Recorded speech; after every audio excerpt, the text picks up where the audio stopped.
Frustration bubbles over and spills disastrously when a teacher crosses the line, gluing her reputation to shame by pouring super glue onto a black boy's hair in front of his peers. Minutes later, the school is abuzz as the adhesive act sticks to her conscience and unravels her authority. Little did she know, the boy's father holds the keys to the school's future. This is a tale of justice unbound, redemption forged in humility, and a father's resolute stand to cement his son's dignity. Endeavor to like, subscribe, share, and comment. Stay tuned to see how the cracks in the system are pried open. The morning buzzed with the usual energy of Crescent Middle School. Students chattered in the hallways, lockers slammed shut, and teachers hurried to prepare for another chaotic day. Among the noise, Goodhead walked quietly toward his classroom, a handmade project tucked under his arm. At 12, Goodhead had always been thoughtful and introspective, finding solace in drawing and learning. Today, he was eager to share his project, a diorama he'd spent days perfecting.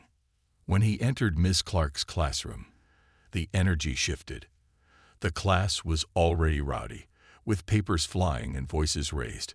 Miss Clark, a seasoned but worn-out teacher, stood at the front, her expression a mix of frustration and exhaustion. She tapped her pen against the desk, trying to regain control.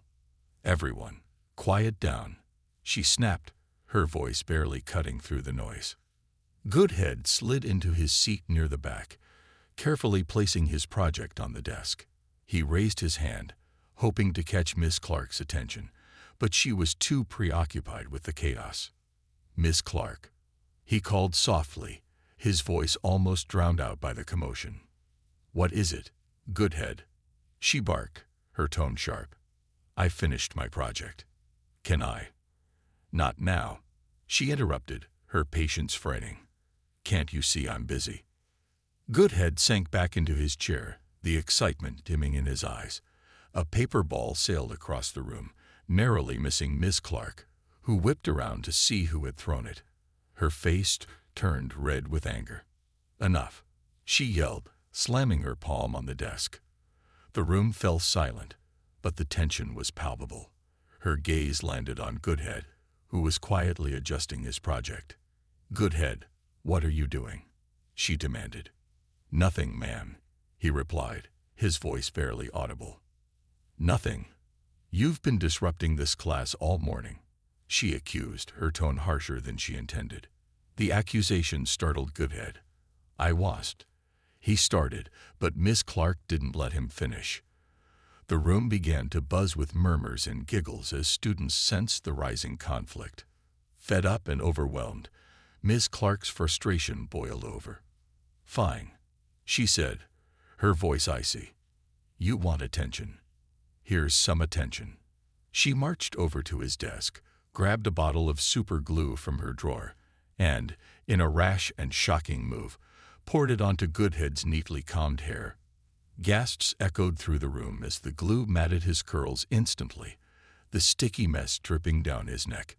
The class fell silent, the weight of what had just happened sinking in. Even the usual troublemakers stared wide-eyed, their expressions a mix of disbelief and horror. Goodhead froze, his hands shaking as he touched his hair. Tears welled in his eyes, but he refused to let them fall. "Now maybe you'll learn to sit quietly," Miss Clark muttered, retreating to her desk. Goodhead couldn't take it anymore. Clutching his project to his chest, he bolted from the classroom, the sound of his footsteps echoing down the hallway. He made it to the restroom, his chest heaving as he stared at his reflection in the mirror. The glue clung to his hair like a cruel joke, impossible to remove. A friend, Marcus, followed him, concern etched on his face. "Man, are you okay?" Marcus asked, grabbing paper towels in a futile attempt to help. "I'm fine," Goodhead said, though his voice cracked. He wasn't fine. The humiliation burned hotter than the tears threatening to spill. Meanwhile, back in the classroom, a student discreetly uploaded a video of the incident to social media. Within minutes, it began to circulate, drawing comments of shock, anger, and disbelief. Goodhead's mother picked him up early that day after being called by the school nurse. When they got home, She helped him cut his hair, which had been irreparably damaged by the glue. As the strands fell to the floor, Goodhead stared at himself in the mirror, his bare head revealing the insecurities he had long tried to hide. He touched his scalp and turned away, ashamed. Back at Crescent Middle School, Miss Clark dismissed the incident as stress-induced. It was just a bad day, she explained to a colleague, rushing it off without acknowledging the harm she had caused. But the video's reach was far from over. By evening, it had landed on the desk of the school's new principal, Mr. Kelvin, Goodhead's father. The soft hum of the air conditioner filled the quiet of Mr. Kelvin's office as he sifted through a pile of papers. As Crescent Middle School's newly appointed principal, his days were long, and his evenings even longer. He reached for his mug of coffee when his phone buzzed. The notification from a social media app displayed a headline: "Teacher pours super glue on student's hair. Video goes viral." Mr. Kelvin tapped on the video, his heart sinking as the image of his son filled the screen. He watched the humiliating act unfold, Miss Clark's actions freezing his hand midair. His jaw tightened, and his coffee grew cold. His initial reaction was one of fury, but he took a deep breath. He had learned long ago that anger rarely led to clarity. Later that evening, Goodhead sat at the dining table, staring at the uneaten food on his plate. His usually vibrant eyes were clouded with shame. His mother gently touched his shoulder, encouraging him to talk. "Goodhead," she said softly, "your dad needs to know." Reluctantly, Goodhead nodded and followed his mother into the living room, where Mr. Kelvin sat on the couch, his phone resting face down on the coffee table. Goodhead hesitated at first, then began recounting the day's events, his voice trembling as he reached the part about Miss Clark and the super glue. "She poured it all over my hair," he said, his fingers brushing over his freshly shaven scalp. "I had to cut it all off. Now I look." His voice broke, and he turned away, tears threatening to fall.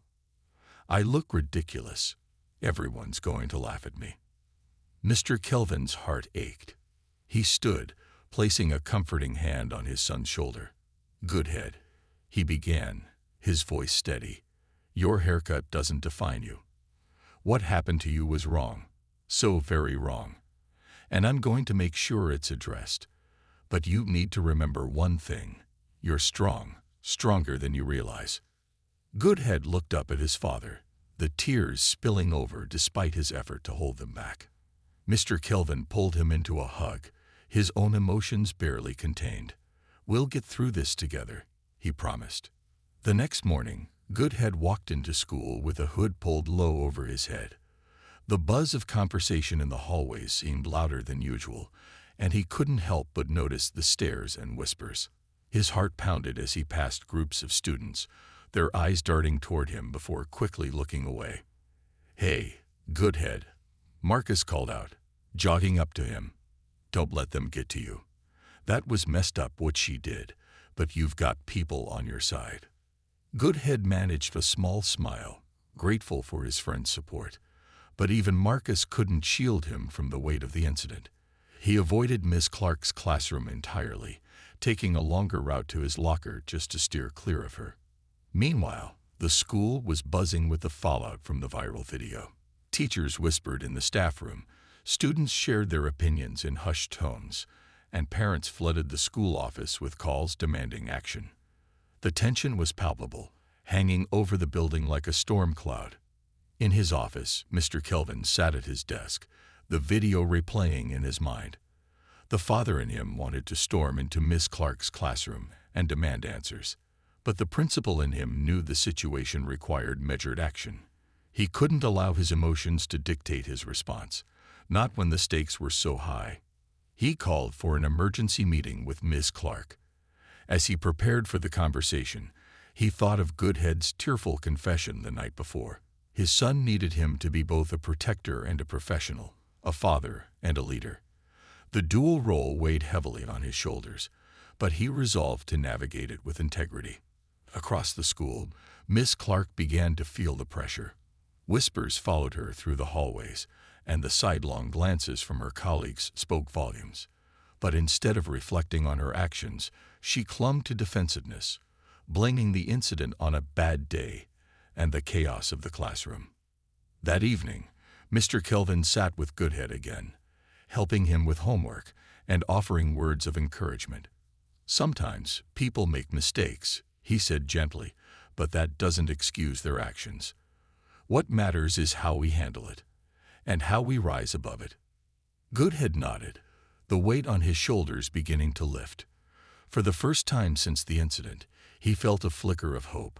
With his father's support, he realized he didn't have to face the situation alone. Together, they would confront it head-on, with the strength of a family bound by love and resilience. The faculty meeting room at Crescent Middle School was unusually quiet. The chairs, typically filled with relaxed banter among staff, now held tense, rigid bodies. At the center of it all sat Miss Clark, her hands clasped tightly in her lap. Her usual air of authority was noticeably absent as she awaited the arrival of the school board members, and more pressingly, Principal Kelvin. The door opened, and Mr. Kelvin entered, a folder tucked under his arm. His face was composed, his every movement deliberate and calm. He took a seat at the head of the table, his presence commanding yet measured. Behind him, 2 school board members followed, their expressions unreadable. "Miss Clark," Mr. Kelvin began, his voice steady but firm. "Thank you for coming." Miss Clark nodded, her unease growing. She had replayed the incident in her mind countless times, and each time, she convinced herself it wasn't as bad as people made it out to be. It was a stressful day. The classroom was chaotic. It wasn't her fault, at least, that's what she told herself. "What exactly is this about?" she asked, feigning ignorance, though she already knew. Mr. Kelvin placed the folder on the table and leaned forward slightly. "This is about your actions in the classroom," he said, his gaze locking onto hers. "Specifically, what you did to my son, Goodhead." Miss Clark's breath hitched. Her eyes widened briefly before she masked her shock with a nervous laugh. "Your son? I didn't realize." "You didn't need to realize," Mr. Kelvin interrupted, his tone unwavering. "What you needed to do was treat him, and every student, with respect and dignity." Miss Clark opened her mouth to respond but faltered, the weight of his words pressing down on her. "It was a mistake," she finally said, her voice defensive. "The class was out of control, and I was under a lot of stress. It wasn't intentional." Mr. Kelvin remained composed. "Stress is no excuse for what you did," he replied, sliding the folder toward her. "This is the viral video of the incident, along with written testimonies from students who witnessed it." Miss Clark hesitated before opening the folder. As she read the statements and saw the still frames from the video, her defensiveness began to waver. The evidence was undeniable, and the looks from the school board members told her she was running out of excuses. "Miss Clark," one of the board members interjected, "we've also reviewed your personnel file. It appears this isn't the first complaint against you." The color drained from her face. "What? Those were isolated incidents," she stammered. "They were never serious enough to warrant action." Mr. Kelvin leaned back in his chair, his calm demeanor unshaken. "Perhaps they weren't taken seriously by the previous administration. But that changes now," he said. "The pattern of behavior is clear. This isn't just about Goodhead. It's about ensuring that no student, ever, has to endure such treatment again." The room fell silent, the weight of the moment sinking in. Ms. Clark's mind raced. She had spent years in this school, believing she was doing her best, but now, confronted with the truth, she realized how blind she had been to her own actions. The conversation shifted to broader issues. The school board members began discussing the lack of adequate teacher training, the pressures of overcrowded classrooms, and the systemic neglect that had allowed such behavior to go unchecked for so long. "This incident is a symptom of a larger problem," one board member noted. "We need to address not just individual actions, but the environment that fosters them."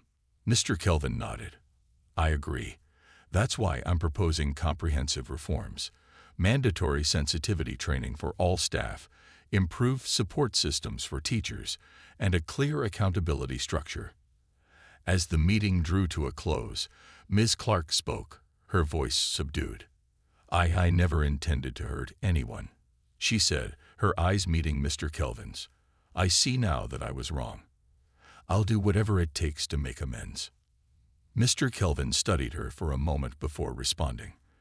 "Acknowledging your mistakes is the first step, Ms. Clark. But accountability doesn't end here. It's about consistent actions moving forward." That evening, Goodhead sat with his father at home, scrolling through messages of support from classmates and even strangers who had seen the video. For the first time since the incident, he felt a sense of pride rather than shame. "Dad," Goodhead said quietly, "do you think what happened will change anything?" Mr. Kelvin placed a reassuring hand on his son's shoulder. "I think it already has," he said, "and it will keep changing as long as people like you have the courage to speak up." Goodhead smiled, a flicker of confidence igniting within him.